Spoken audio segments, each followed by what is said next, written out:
તો વાત કરીએ મોરબીની તો હળવદ પંથકમાં ગત રાત્રે ભારે વરસાદ પડ્યો હતો અને જેને લઈને અનેક ગામોમાં બંધ પાળા જે તૂટવા કે જ્યાં ખેતરોમાં પાણી ભરાઈ જવા જેવી ઘટનાઓ બની હતી। ત્યારે બ્રાહ્મણી નદીને જોડતો પુલ તૂટતા જ ગામના લોકો કે જે કહી શકાય કે ચાડધરા, રાયસંગપુર, નવા રાયસંગપુર અને મયુરનગર સંપર્ક વિહોણા બન્યા હતા।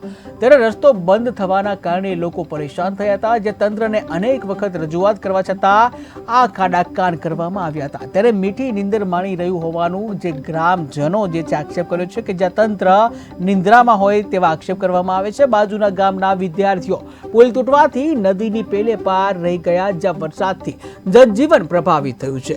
ત્યારે પુલ થયો ધરાશયી, જ્યાં વરસાદી પાણી ફરી વળતા વાહન વ્યવહાર ખોરવાયો હતો। ગામના વિદ્યાર્થીઓને જે ભણવામાં પણ મુશ્કેલી પડી રહી છે, ત્યારે કંટાળી ગામના યુવાનો અને ગ્રામ પંચાયત સ્વભંડોળમાંથી જર્જરિત પુલનું કરાવ્યું હતું સમારકામ।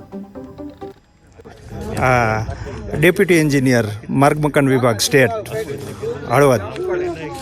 આ રસ્તો જે છે એ MDR કેટેગરીનો રસ્તો છે અને આ રસ્તો 2019માં જિલ્લા પંચાયત મોરબીમાંથી માર્ગ મકાન વિભાગ સ્ટેટને તબદીલ કરવામાં આવેલો છે અને આ રસ્તો જે છે એ બ્રાહ્મણી 2ના નીચાણવાસમાં આવેલો છે, ડાઉનસ્ટ્રીમમાં આવેલો છે।